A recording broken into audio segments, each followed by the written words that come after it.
வணக்கம் ஃப்ரெண்ட்ஸ். பாண்டியன் ஸ்டோர்ல இன்னைய எபிசோட்ல என்ன நடக்க போகுதுன்னு ஒரு நட பார்த்துட்டு வரலாம் வாங்க. கோமதி, மீனா, ராஜி 3 பேரும் மயில பார்க்கறதுக்காக வந்திருக்க. பாக்யம் சண்டை இழுக்கிறதுக்குன்னே தயாரா இருக்காங்க. சொல்லி சொல்லி வெறுத்து போன மயில் ஒரு கட்டத்துல அத்தை, மீனா, ராஜி 3 பேரும் உள்ளர வாங்கன்னு கூப்பிட்டுக்கிட்டு ரூம்குள்ள போறாங்க. அவங்க அம்மா, ஏய் மயிலு மயிலு, உனக்காக தாண்டி பேசிக்கிட்டு இருக்கிறேன் அப்படின்னு கத்த மயில் அதை கண்டுக்காம அவங்க 3 பேரையும் உள்ளர கூட்டிட்டு வர்றாங்க. வெளியவாவது வம்பளுக்கிறதுக்காவது ஆள் இருந்தது. ஒரு பேச்சுக்கு 4 பேச்சு பேச ரெடியா இருந்தாங்க. ஆனா உள்ளர 4 பேர் வந்து அமைதியா நிக்கிறாங்க. கொஞ்ச நேரம் கழிச்சு மயில சங்கடத்தோட, அம்மா இப்படிதான் ஏதாவது கோவமா பேசுவாங்க, நீங்க தப்பா எடுத்துக்காதீங்க அப்படின்னு மயில சொல்ல, ஏம்மா என்ன வாய் அது, பேசி பேசி எல்லாத்தையும் அழிச்சிடலாம்னு கங்கணம் கட்டிட்டு இருக்காங்களோ அப்படின்னு கோமதி கேட்க, பாவம் மயில என்ன பதில் சொல்றது? அம்மாவாச்சு, விட்டு தலை முழுகவும் முடியாது. தவிப்போட பார்த்துட்டு இருக்க உங்க அம்மாவுக்கு கொஞ்சம் கூட பொறுமைங்கிறதே கிடையாதா அப்படின்னு கோமதி கேட்க, மயிலு மன்னிச்சிடுங்கன்றாங்க. பா, நாக்கா இல்ல கத்தியான்னு தெரியல, குத்தி கிழிக்கிற மாதிரி பேசுறாங்கன்னு கோமதி இன்னும் அதை தாங்கிக்க முடியாம பேசிட்டு இருக்காங்க. நானே இந்த வீட்டுல அவ்வளோ கஷ்டத்துல தான் இருக்கேன், நான் என்ன சொல்ல முடியுன்ற மாதிரி மயிலு பார்க்க, அவங்கள விடுங்க அத்தை, அவங்க இப்படி பேசுறது நாம கேட்கறது இதெல்லாம் புதுசா என்ன? நாம மயிலக்காவை தானே பார்க்க வந்தோம், அந்த வேலையை மட்டும் பார்ப்போம் அப்படிங்கிற மீனா அவங்க பேக்ல இருந்து எதையோ எடுத்து கோமதி கிட்ட கொடுக்குறாங்க.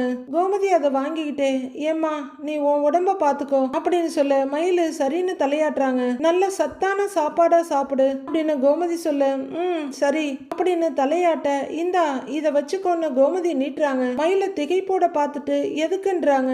செலவு ஆகும்ல, வச்சுக்கோன்னு கோமதி சொல்ல, இல்ல வேண்டாங்கிறாங்க மயிலு. ஏமா மருந்து மாத்திரன்னு 1008 செலவு இருக்கும்லமா, வச்சுக்கோன்னு நீட்டுறாங்க கோமதி. எனக்கு வேண்டான்னு மயிலு சொல்ல, வாங்கிக்கோன்னு மயிலோட கைய பிடிக்கிறாங்க கோமதி. வாங்கிக்கோமான்னு சொல்ல, இல்ல வேண்டான்னு கைய மெதுவா உருவிக்கிறாங்க மயிலு. நான் வேலைக்கு போறேன், என்கிட்ட பணம் இருக்கு அப்படின்னு மயிலு சொல்ல, அதனால என்ன, நான் கொடுத்தா வாங்க மாட்டியா அப்படின்னு கோமதி சொல்ல, மயிலு ஒரு செகண்ட் தயங்கிட்டு, தப்பா எடுத்துக்காதீங்க, வேண்டாம், என்னையும் என் குழந்தையும் நானே பார்த்துக்குவேன், பணமெல்லாம் வேண்டாமே அப்படின்னு கோமதிக்கு மட்டுமில்ல எல்லாருக்குமான பதில மயில் சொல்லிடுறாங்க.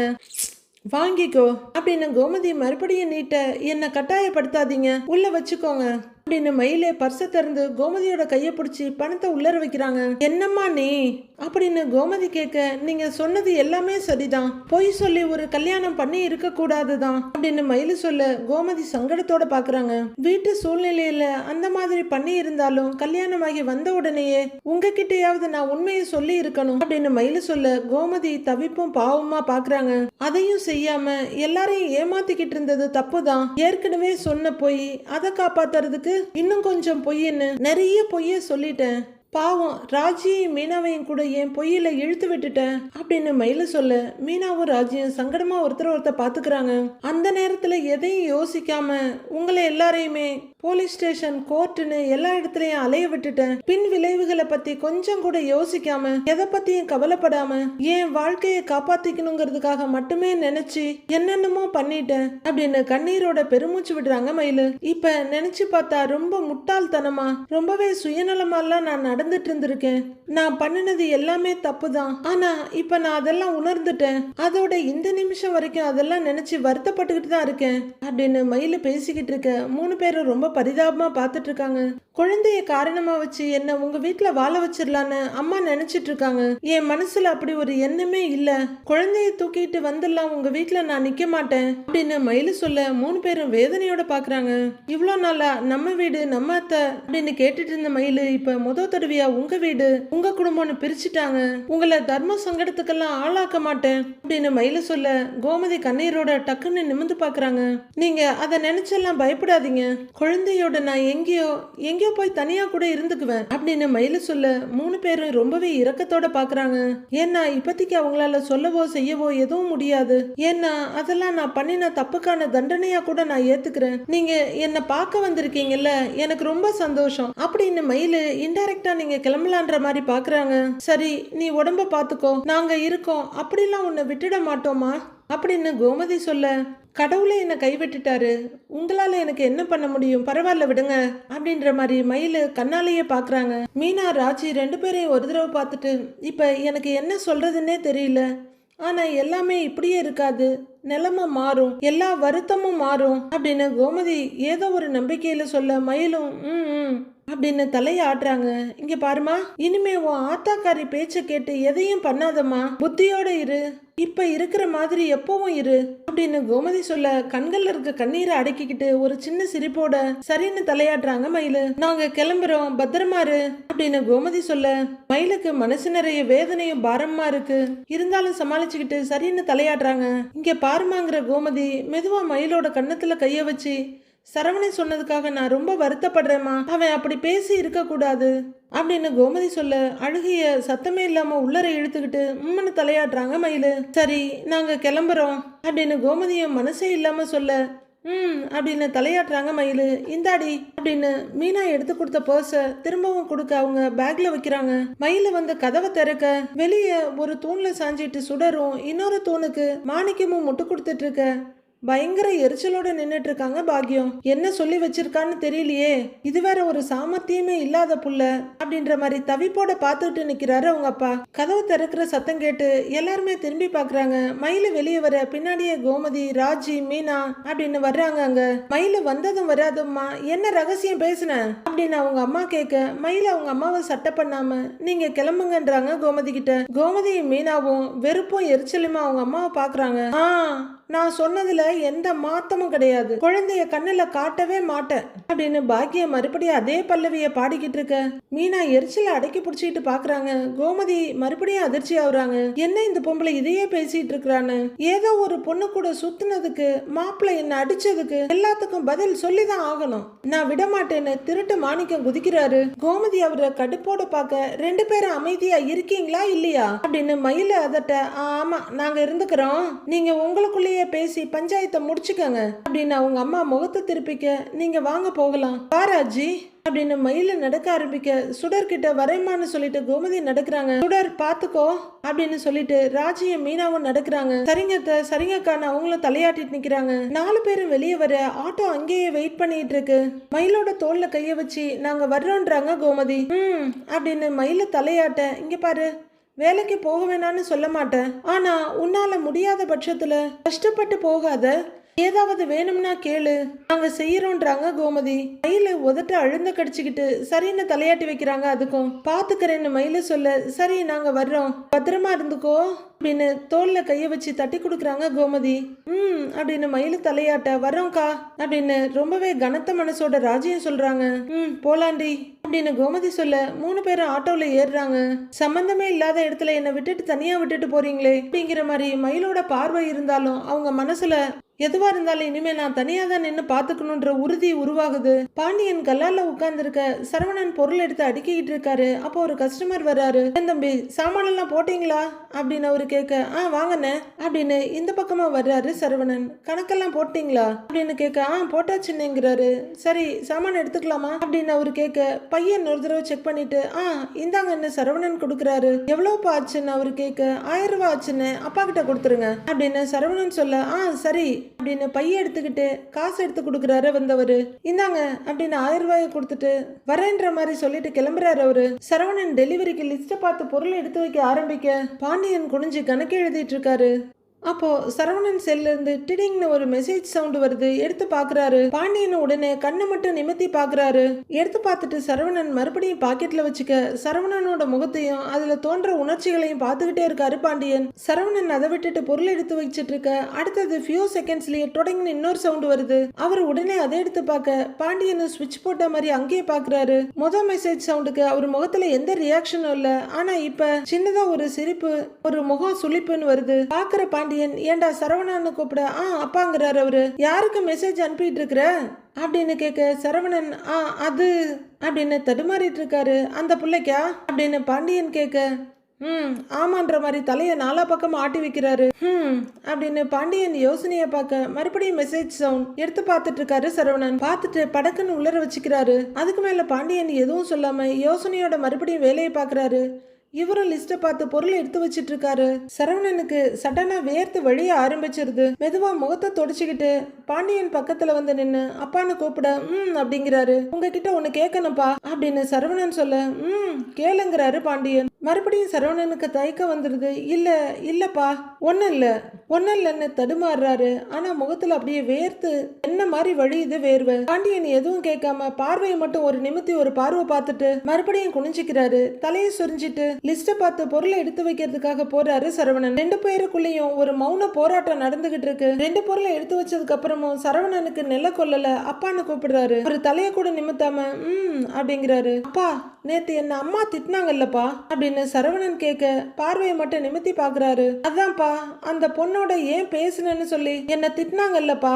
அந்த பொண்ணு கூட எல்லாம் பேசக்கூடாதுன்னு சொன்னாங்களே அப்படின்னு சரவணன் சொல்ல அப்படின்னு லேசா தலையாட்டுறாரு. ஆமா அப்படின்னு அவர் சொல்ல, அப்ப அம்மா அப்படி பேசும்போது நீங்க ஏன்பா அமைதியா இருந்தீங்க அப்படின்னு சரவணன் கேட்க பெரிய சந்தேகத்தை தூக்கிட்டு வந்துட்டான் அப்படின்ற மாதிரி ஒரு பார்வை பார்த்துட்டு அமைதியா இருக்காம வேற என்ன பண்ணி இருக்கணுமா சொல்றா அப்படிங்கிற ஒரு நோட்டை எடுத்து ஒருமை வச்சுட்டு உங்க அம்மாவோட சேர்ந்து உன்னை வைய சொல்றியா அப்படின்னு சரவணன் கிட்டே எதிர்கேள்வி கேட்கிறாரு. சரவணனும் கொஞ்சம் தயங்கிட்டு அப்படிலாம் இல்லப்பா, இருந்தாலும் நீங்க எனக்கு சப்போர்ட் பண்ணி இருக்கலாம் இல்லப்பா அப்படின்னு கேட்கிறாரு சரவணன். என்ன சப்போர்ட் பண்ணியிருக்கணும் அப்படின்னு பாண்டியன் கேட்க, அப்பா அன்னைக்கு கடையை அடைச்சிட்டு வீட்டுக்கு போகும்போது நாம 2 பேரும் பேசணும் இல்லப்பா அப்படின்னு சரவணன் சொல்ல பாண்டியன் ரொம்பவே யோசிக்கிறாரு. அப்ப நீங்க கூட சரவணா நீ என்ன முடிவெடுத்தாலும் உன் கூட நான் நிப்பேன்னு சொன்னீங்கல்லப்பா அப்படின்னு சரவணன் ஞாபகப்படுத்த ஓ அப்படின்னு பாக்குறாரு பாண்டியன். ஒரு தடவை தான் உன் வாழ்க்கையில தப்பா போயிருச்சு, இதுக்கப்புறம் அப்படிலாம் போகாதுன்னு சொன்னீங்கல்லப்பா அப்படின்னு சரவணன் கேட்க சொன்னேன்தான், ஆனா அப்ப உனக்கு குழந்தை பிறக்க போற விஷயம் எனக்கு தெரியாதுல்ல அப்படின்னு பாண்டியன் அந்தர் பல்ட்டி அடிச்சிடுறாரு. அப்பா இருந்த ஆதரவுல தான் கொஞ்சம் தைரியமா இருந்த சரவணன் இப்ப அப்பா அந்தர் பல்ட்டி அடிச்சதுல அதிர்ந்து போய் பாக்குறாரு. இப்போ குழந்தை பிறக்க போறதுனால என்னப்பா மாற போகுதுன்னு கேக்குறாரு சரவணன். இப்ப அதிர்ச்சியாக வேண்டியது பாண்டியனோட முறை ஆயிடுச்சு. என்னடா தெரிஞ்சு பேசுறியா தெரியாம பேசுறியா அப்படிங்கிற மாதிரி அதிர்ச்சியோட பாக்குறாரு. அப்பா பிறக்க போறது என்னோட குழந்தை தான், ஒரு அப்பாவா என்னோட குழந்தைய நான் கண்ணும் கருத்துமா பாத்துக்குவேன், அதுல எந்த மாற்றமும் கிடையாது. ஆனா அதுக்காக குழந்தைய காரணமா வச்சு என்ன மயிலோட சேர்ந்து வாழுங்கன்னு யாரும் சொல்ல மாட்டீங்கல்லப்பா அப்படின்னு சரவணன் தைரியத்தை வரவழைச்சிட்டு மனசுல இருக்க சந்தேகத்தை கேட்டுடுறாரு. பாண்டியன் பயங்கர அதிர்ச்சியா பாக்குறாரு.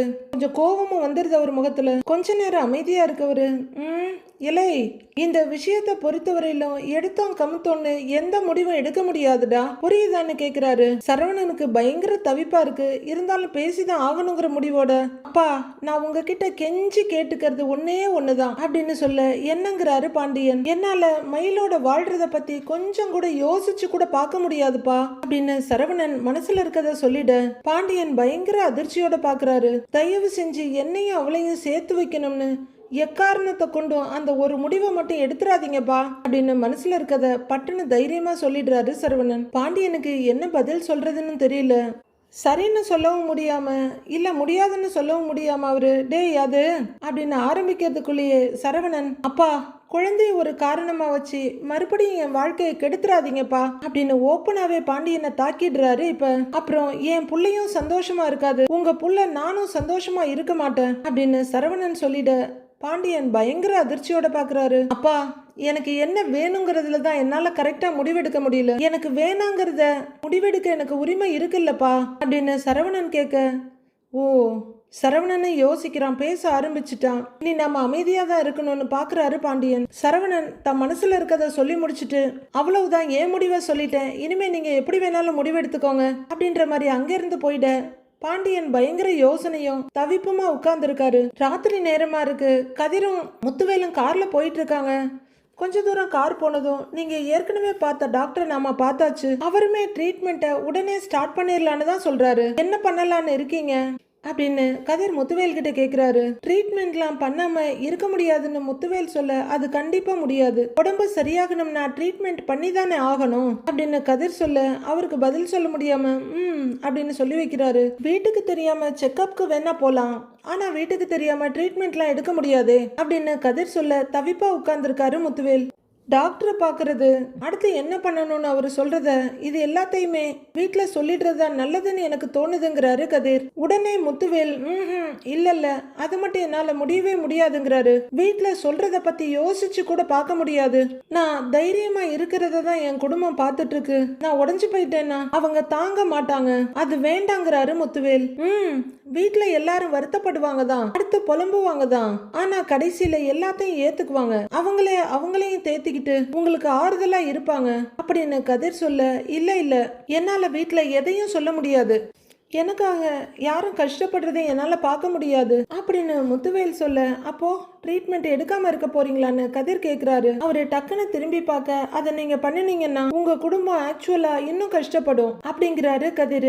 வேற எங்கேயாவது போய் ட்ரீட்மெண்ட் எடுத்துக்கலாம், அப்படி பண்ணுனா வீட்டுக்கு தெரியாதுல்ல அப்படிங்கிறாரு முத்துவேல். அது உங்களால முடியுமா அப்படின்னு கதிர் கேட்க, சென்னையிலயோ திருச்சியிலயோ போய் ஆபரேஷன் பண்ணிக்கிறேன், ரேடியேஷன் சொன்னாங்கல்ல அதையும் அங்கேயே பண்ணிக்கிறேன் அப்படின்னு முத்துவேல் உறுதியா சொல்றாரு. வீட்டை உங்களால சமாளிக்க முடியுமா அப்படின்னு கதிர் கேட்க, நான் அதை பாத்துக்கிறேங்கிறாரு அவரு. எனக்கு என்னமோ எல்லார்கிட்டையும் சொல்லி அவங்க சப்போர்ட்டோட ட்ரீட்மெண்ட் எடுக்கிறது தான் நல்லதுன்னு தோணுது அப்படின்னு கதிர் சொல்ல, உனக்கே இந்த விஷயம் தெரிஞ்சிருக்க கூடாதுன்னு தான் நான் யோசிக்கிறேன். வீட்டுக்கெல்லாம் தெரிய வேண்டாம், தயவு செஞ்சு நீயா இதை யார்கிட்டையும் சொல்லாத, ராஜுகிட்டயோ கோமதி கிட்டயோ மூச்சு கூட விடாத அப்படின்னு முத்துவேல் சொல்ல, ஆஹா அதெல்லாம் நான் சொல்ல மாட்டேன் அப்படிங்கிறாரு கதிர்.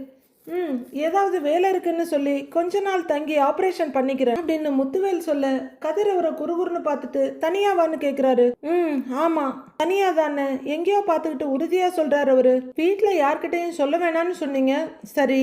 ஊர்ல ட்ரீட்மெண்ட் எடுக்க வேணாம்னு சொன்னீங்க, அதுவும் சரி. ஆனா தனியா போறேன்னு சொன்னா எப்படி விட முடியுங்கிறாரு கதிர். தனியா போகாம வேற என்ன பண்ண சொல்ற அப்படின்னு முத்துவேல் சொல்ல, நான் உங்க கூட வர்றேங்கிறாரு கதிர். உங்க கூடயே இருக்கேன் அப்படின்னு கதிர் சொல்ல, ஏற்கனவே எனக்காக வேலையை விட்டுட்டு அலையிறது பத்தாதா அப்படின்னு முத்துவேல் கேட்க, அதெல்லாம் எனக்கு ஒரு விஷயமே இல்ல அப்படிங்கிறாரு கதிர். நான் பாத்துக்கிறேன் அப்படின்னு அவரு சொல்லிட்டு திரும்பிக்க, இல்ல அது சரி வராது, தனியா ட்ரீட்மெண்ட் எடுக்கிறதெல்லாம் ரொம்ப கஷ்டம், எல்லாமே தெரிஞ்சு கூட வராம இருக்க ஏன் மனசு ஒத்துக்க மாட்டேங்குது. உங்க ட்ரீட்மெண்ட்டுக்காக நீங்க எங்க போனாலும் சரி, வேற நாட்டுக்கே போனாலும் சரி, நான் உங்க கூட வருவேன், உங்களை தனியா மட்டும் விட மாட்டேன்னு கதிர் அவரை விட உறுதியா சொல்றாரு. முத்துவேலுக்கு என்ன சொல்றதுன்னே தெரியல, அப்படியே அமைதியா பாக்குறாரு. கதிர் மறுபடியும் உங்களை தனியா மட்டும் விட மாட்டேன்னு சொல்ல, இல்ல நான் என்ன சொல்றேன், நான் அவர் ஏதோ சொல்ல வர்றாரு, இருங்க இந்த விஷயத்துல பேச்சுவார்த்தையே வேண்டாம், உங்களுக்கு எப்போ எங்க போகணுங்கிற வசதியை மட்டும் என்கிட்ட சொல்லுங்க, அதுக்கு ஏத்த மாதிரி பிளான் பண்ணிக்கலாம், நாம போயிட்டு வந்துருவோம் சரியா அப்படின்னு கதிர் கேட்க, இதுக்கு மேல என்கிட்ட மறுக்கவும் முடியாது, சொன்னா கேட்கவும் மாட்டான்னு புரிஞ்சுக்கிற முத்துவேல் மெதுவா சரிங்கிறாரு. நான் சொல்றேன் அவரு ஒத்துக்க, சரி போலாமான்னு கேக்குறாரு கதிர். அவரு காரை ஸ்டார்ட் பண்றதுக்கு சாவியில கைய வைக்க, இன்னொரு விஷயங்கிறாரு முத்துவேல். என்னதுன்னு கதிர் கேட்க, நான் ட்ரீட்மெண்ட் தொடங்குறதுக்கு முன்னாடி அம்மாவோட இருக்கணும்னு ஆசைப்படுறேன் அப்படின்னு முத்துவேல் சொல்ல, ட்ரீட்மெண்ட் முடிஞ்சதும் ரொம்ப காலத்துக்கு உங்க அம்மா கூட தான் இருக்க போறீங்க அப்படின்னு கதிர் சொல்றாரு. எனக்கு ஏதாவது ஆயிடுமோன்னுலாம் நான் பயப்படல, ஆனா அம்மா கூட இருக்கணும்னு தோணுது, அவங்கள வீட்டுக்கு அனுப்பி வைக்கிறியா அப்படின்னு கதிர் கிட்ட கேக்குறாரு முத்துவேல். கதிர் கொஞ்சம் யோசனையோட, அப்படியா, அவங்க அங்க சந்தோஷமா இருக்காங்களே, என்னன்னு சொல்லி அனுப்பி வைக்கிறதுன்னு எனக்கு தெரியல அப்படிங்கிறாரு கதிர். அவங்க சந்தோஷத்தை கெடுக்கணுங்கிற எண்ணம் எனக்கு இல்ல, ஆனா அவங்க என் கூட இருந்தாங்கன்னா பெரிய பலமா இருக்கும்னு ஒரு நம்பிக்கை அப்படின்னு முத்துவேல் சொல்ல, சரி நான் பேசுறேன், பேசி அனுப்பி வைக்கிறேன் அப்படின்னு கதிர் சொல்ல, நான் உன்னை கஷ்டப்படுத்துறேன்னு கேக்குறாரு முத்துவேல். அதெல்லாம் ஒண்ணு இல்லைன்னு ஆறுதலா அவரு கால் மேல கைய வைக்கிறாரு கதிர். எனக்கு சொல்லாம நீங்களே தனியா பாத்துக்கலாம் முடிவெடுத்தா அப்பதான் நான் கஷ்டப்படுவேன் அப்படின்னு கதிர் சொல்ல, சரின்னு மெதுவா தலையாட்டுறாரு. சரி போலாமான்னு கதிர் கேட்க, அவர் தலையாட்ட வண்டியை ஸ்டார்ட் பண்ணி ஆக்சிலேட்டர் கொடுக்கிறாரு கதிர். கிளம்புற கார் தெருவுலயே கொஞ்சம் தூரத்துல நின்னுடுது. முத்துவேல் இறங்க கதிரும் இந்த பக்கம் கூடவே இறங்கி வந்து, ரிப்போர்ட் எல்லாம் எங்கிட்டே இருக்கட்டும், டாக்டர் கொடுத்த மருந்து எல்லாத்தையுமே ஒழுங்கா சாப்பிடுங்க, ஏதாச்சும் ஒண்ணுன்னா எனக்கு கால் பண்ணுங்க அப்படின்னு கதிர் சொல்ல, முத்துவேல் எதுவுமே சொல்லாம கதிரோட தோல்ல கைய வச்சு தட்டிட்டு வரேன்ட்டு கிளம்புறாரு. அவர் அன்னைக்கு மாதிரி அதே இருட்டுக்குள்ள வெள்ளை வெள்ளையர்னு ட்ரெஸ்ல நடந்து போய்கிட்டு இருக்க கதிர் அவரையே பார்த்துட்டு இருக்காரு. எங்க இன்னைக்கும் கதிர் திரும்ப சக்திவேல் அவர் முகத்துக்கு முன்னாடி நின்றுவாரோன்னு நம்ம பயந்துட்டு இருக்க, அப்படியெல்லாம் எதுவும் நடக்கல. முத்துவேல் வீட்டுக்குள்ள வந்துகிட்டு இருக்காரு. டேய் தம்பி, சூப்பர் சூப்பர்டா அப்படின்னு சக்திவேல் பழனிவேலோட முதுகுல தட்டி கட்டி பிடிச்சிட்டு இருக்காரு. அண்ணே அப்படின்னு அவரும் பாசமா சிரிச்சிட்டு இருக்க, ரொம்ப தேங்க்ஸ் சித்தப்பா அப்படின்னு குமரவேலன் சொல்றாரு. லேடிஸ் 3 பேரும் ரொம்ப சந்தோஷமா நின்னு பேசிட்டு இருக்காங்க. அண்ணே தட்டி கொடுக்குறேன்னு பட்டு பட்டுன்னு அடிச்சுட்டு என்ன வலிக்குதுன்னு அப்படின்னு பழனி சொல்ல, டேய் டேய் இந்தாடா ஸ்வீட் சாப்பிடுறா அப்படின்னு சக்திவேல் சொல்ல குமரவேல் ஸ்வீட்டை ஊட்டி விடுறாரு. அப்போ முத்துவேல் வீட்டுக்குள்ள வர அத வடிவும் மாரியும் பாத்துடுறாங்க. தம்பி உங்க அண்ணன் வந்துட்டு இருக்காங்க அப்படின்னு வடிவு சொல்ல உடனே 3 பேரும் அந்த பக்கம் திரும்புறாங்க. சிரிப்போட வாங்கண்ணேங்கிறாரு சக்திவேல். ரெடி ஆயிரு அப்படின்னு தனக்கு தானே சொல்லிக்கிற பழனிவேல் உள்ளர வர முத்துவேல் கிட்ட அண்ணே அப்படின்னு கூப்பிடுறாரு. என்னடா அப்படின்னு அவரு கேட்க, குழந்தனாரே முதல்ல ஸ்வீட்டை கொடுத்து சொல்லுங்கன்றாங்க மாறி. கொடுங்க கொடுங்க அப்படின்னு சக்திவேலும் சொல்ல கையை நீட்டி ஸ்வீட் பாக்ஸை வாங்குறாரு பழனி. கொடுங்கண்ணே அப்படின்னு சக்திவேல் கிட்ட இருந்து வாங்க. டேய் அண்ணனுக்கு முதல் ஸ்வீட்டை கொடுறா அப்படிங்கிறாரு சக்திவேல். அண்ணே இந்தாங்கண்ணே ஸ்வீட் எடுத்துக்கிடுங்க அப்படின்னு பழனிவேல் நீட்ட, டேய் எதுக்குடான்னு கேக்குறாரு பெரியவரு. பெரியப்பா முதல்ல ஸ்வீட் எடுத்து சாப்பிடுங்க சொல்றோங்கிறாரு குமரவேல். அவரும் ரொம்பவே சந்தோஷமா ஸ்வீட் எடுத்து சாப்பிட எல்லாருமே ரொம்ப சந்தோஷமான முகபாவத்தோட இருக்காங்க. இப்ப சொல்லு எதுக்கு ஸ்வீட் எல்லாம் கொடுக்குற அப்படின்னு குமரவேல் புன்னகை மன்னனா கேட்க, அண்ணே நான் அப்பா ஆக போறேனே அப்படின்னு பழனிவேல் சொல்ல சட்டுன்னு புன்னகையில மலர்ந்துருது முத்துவேல் முகம். சுகன்யாவும் வெக்கமும் சந்தோஷமா இருக்க நம்ம எல்லாருக்குமே மனசுக்குள்ள மத்தாப்பு பொரியுது. நீங்க 2வது தடவையா பெரியப்பா ஆக போறீங்க அப்படின்னு பழனிவேல் சொல்ல ரொம்பவே சந்தோஷத்தோட டேய் பழனி அப்படின்னு அவரை ஹக் பண்ணிக்கிறாரு முத்துவேல். அப்படின்னு அவரும் புன்னகை மன்னனா நிக்க, வாழ்த்துக்கள்டா அப்படின்னு ரொம்ப சந்தோஷப்படுறாரு அவரு. தேங்க்ஸ்ங்கிறாரு பழனிவேல். ரொம்ப சந்தோஷமாங்கிறாரு சுகன்யாவை பார்த்து. முதல்ல 2 பேரும் மாமா கிட்ட ஆசீர்வாதம் வாங்குங்க போங்கன்னு மாறி சொல்ல வான்னு கூப்பிடுறாரு பழனி. சுகன்யாவும் மெதுவா வந்து பழனி பக்கத்துல நிக்க, அண்ணி நீங்களும் வாங்க வாங்க நீ அப்படின்னு பழனி கூப்பிட போங்கன்னிங்கிறாரு சக்திவேல். வடிவும் மெல்ல வந்து முத்துவேல் கிட்ட நிக்க, இத புடிங்கன்னு கையில இருக்க ஸ்வீட் பாக்ஸ சக்திவேல்கிட்ட கொடுக்குறாரு பழனிவேல். ஏய் இந்தா ஸ்வீட் சாப்பிடு அப்படின்னு மாறிக்கிட்ட அவரு கொடுக்க, ஆஹா எனக்கு வேண்டாம் நீங்க சாப்பிடுங்கன்றாங்க அவங்க. முத்துவேலும் வடிவும் நிக்க, அண்ணே அண்ணி எங்களை ஆசீர்வாதம் பண்ணுங்க அப்படின்னு 2 பேரும் அவங்க காலை தொட்டு கும்பிட்டு ஆசீர்வாதம் கேட்குறாங்க. நல்லா இருங்க நல்லா இருங்க நல்லா இருடா நல்லா இருமா எழுந்துறீங்க எழுந்துறீங்கன்னு முத்துவேல் சொல்ல, நல்லா இருங்க நல்லா இருப்பீங்க அப்படின்னு வடிவும் வாழ்த்த சுகன்யாவும் சந்தோஷமா நிமிந்து பாக்குறாங்க. 100 வருஷம் 2 பேரும் பிள்ளைங்களோட சந்தோஷமா ஆரோக்கியமா இருக்கணும் அப்படின்னு முத்துவேல் வாழ்த்த 2 பேருமே சந்தோஷமா தலையாட்டி ஏத்துக்கிறாங்க. உடம்ப நல்லா பாத்துக்கமா நல்ல சத்தான சாப்பாடா சாப்பிடணும் அப்படின்னு முத்துவேல் சொல்லிட்டு இருக்க சுகன்யா சரின்னு சந்தோஷமா தலையாட்டிட்டு இருக்க சக்திவேல் அதுக்குள்ள வேற யோசனை போய் மீசையை தடவிட்டு இருக்காரு. டக்குன்னு எதையே யோசிச்சவர அவர் வெளியே கிளம்ப, ஏங்க எங்க போறீங்கன்னு மாறி கேக்குறாங்க. அப்பா எங்க போறீங்கன்னு குமரவேலும் கேட்க, இதோ வந்துடுறேன் அப்படின்னு சொல்லிக்கிட்டு சக்திவேல் வெளியே போயிடுறாரு. இங்க வீட்டுக்குள்ள எல்லாரும் சந்தோஷமா பேசிட்டு இருக்க சக்திவேல் வெளியே வந்து நின்னு தெருவையும் எதிர் வீட்டையும் பாக்குறாரு. அவர் எதிர்பார்த்த மாதிரியே கதிர் ஒரு பேக மாட்டிட்டு வீட்டுக்குள்ள போறாரு. அண்ணன் வந்த கொஞ்ச நேரத்திலேயே இவனும் வர்றான். அப்ப இவங்க 2 பேரும் சேர்ந்துதான் எங்கேயோ போயிருக்காங்க. 2 பேரும் என்னதான் பண்றாங்கன்னே புரியலையே அப்படின்னு சக்திவேல் ரொம்ப யோசனையோட அங்கேயே நின்னுடுறாரு. ஒரு 5-6 மாசத்துக்கு அப்புறம் வேலை செய்யு அப்படின்னு வடிவு சொல்லிட்டு இருக்க சரிங்கன்னு சுகன்யா தலையாட்டுறாங்க. மாறிக்கிட்ட திரும்பின பழனி, அண்ணி அண்ணன் எங்க ஆசீர்வாதம் வாங்கணும்ன்றாரு. மாறி வெளியே எட்டி பார்த்துட்டு கதவுக்கு வெளியே நிக்கிற சக்திவேலை பார்த்துட்டு, ஏங்க வாங்க உள்ள வாங்க தம்பி கூப்பிடுறாரு அப்படின்னு மாறி சொல்ல, இதோ வர்றேன் அப்படின்ற ஒரு எதிர் வீட்டையே பார்த்துட்டு இருக்காரு. வாங்க அப்படின்னு மாறி கூப்பிட யோசனையா இன்னொரு தடவை எதிர் வீட்டை பார்த்துட்டு உள்ளர போறாரு. என்னங்க அங்க போய் நின்னுட்டு இருக்கீங்க அப்படின்னு மாறி கேட்டுட்டு இருக்க, அண்ணே அண்ணே அண்ணே நீங்களும் அண்ணையும் சேர்ந்தாப்புல எங்களை ஆசீர்வாதம் பண்ணுங்கன்றாரு பழனி. ஐய கொழுந்தினாரு அதெல்லாம் ஒண்ணும் வேண்டாம் அப்படின்னு மாறி சொல்லிட்டு இருக்க, அண்ணங்கிட்ட வாங்கிட்டு இல்ல அது போதுங்கிறாரு சக்திவேல். அதெல்லாம் இல்ல நீங்க ஆசீர்வாதம் பண்ணணும் அப்படின்னு பழனி சொல்ல, போடாங்கிறாரு முத்துவேலும். பழனியும் சுகன்யாவும் சக்திவேல் மாறி காலில் விழுந்து எங்களை வாழ்த்துங்கன்னு சொல்லிட்டு கும்பிடுறாங்க. நல்லா இருங்க நல்லா இருங்க அப்படின்னு 2 பேரும் வாழ்த்துறாங்க. 16 பெற்று பெரு வாழ்வு வாழ்க, எழுந்தரிடா எழுந்தரிமா அப்படின்னு சக்திவேல் வாழ்த்துறாரு. நன்றினே நன்றினே அப்படின்னு பழனி சொல்லிட்டு இருக்க, இனிமே நீ கடைக்கெல்லாம் போக வேண்டாமா வீட்லயே இரு அப்படின்னு இருக்கிற பயங்கர களைப்ப மீறி உற்சாகத்தோட சொல்றாரு முத்துவேல். ஐயோ அப்படியெல்லாம் உங்க தம்பியை நம்பி கடையெல்லாம் விட்டுற முடியாது அப்படின்னு சுகன்யா சொல்ல லைட்டா எல்லாரும் சிரிக்கிறாங்க. ஏய் அப்படின்னு பழனி பார்த்துக்கிட்டு இருக்க, முடியிற வரைக்கும் நானும் கடைக்கு போறேன் அப்படின்னு சுகன்யா சொல்ல சரிமாங்கிறாரு முத்துவே. ஏய் சொல்ற பேச்சை எப்பவாவது கேக்குறியா அப்படின்னு மாறி கொஞ்சம் கோவிச்சுக்க. முடியலன்னா நானே சொல்றேன்க்கா அப்படிங்கிறாங்க சுகன்யா. நீ என்ன சொன்னா கேட்கவா போற? உன் விருப்பப்படி செய்யுங்கிற மாதிரி மாறி தலையாட்டுறாங்க. அம்மாவுக்கு விஷயத்த சொல்லியாச்சா அப்படின்னு முத்துவேல் கேட்க, இன்னும் இல்லன்னு, கொஞ்ச நேரத்துக்கு முன்னாடி தான் ஆஸ்பத்திரியில இருந்து வந்தோம், அடுத்து ஆத்தா கிட்ட தான் போய் சொல்லணும் அப்படின்னு பழனிவேல் சொல்ல, அப்ப போய் சொல்லிடுங்கிறாரு அவரு. ஏங்க வாங்க உங்க அக்கா வீட்டுக்கு போலான்னு சுகன்யா கூப்பிடுறாங்க. அப்படின்னு பழனியும் தலையாட்ட, போயிட்டு வரோம் அப்படின்னு சுகன்யா சொல்ல, சரிமாங்கிறாரு முத்துவேல். ஸ்வீட் பாக்ஸ் எடுத்துட்டு போயிட்டு வரேன்க்கா அப்படின்னு சொல்லிட்டு சுகன்யா நடக்க, வந்துடுறேன்னு எல்லாருக்கும் பொதுவா சொல்லிட்டு கிளம்புறாரு பழனி. போறவங்களை பார்த்துட்டு குமரவேல், முத்துவேல், வடிவு 3 பேரும் நின்னுட்டு இருக்க. இந்த சக்திவேலுக்கு தெரியாம எதுவுமே நடக்காது, கண்டுபிடிக்கிறேன் அப்படின்னு தீவிர யோசனைக்கு போயிடுறாரு சக்திவேல். முத்துவேல் கதிரோட ரகசியத்தை கண்டுபிடிக்க இவர் என்ன பண்ண போறாரு? கண்டுபிடிச்சிருவாரா? அவருக்கு உடம்பு சரியில்லாதது வீட்டுக்கு தெரிஞ்சிருமான்றதெல்லாம் வர எபிசோட்ல பார்க்கலாம் ஃப்ரெண்ட்ஸ். எது எப்படி இருந்தாலும் பழனி அப்பா ஆக போறதுல எனக்கே ரொம்ப ரொம்ப சந்தோஷம்தான். நீங்க எல்லாருமே ரொம்ப சந்தோஷமா இருப்பீங்கன்னு எனக்கு தெரியும். Bye friends.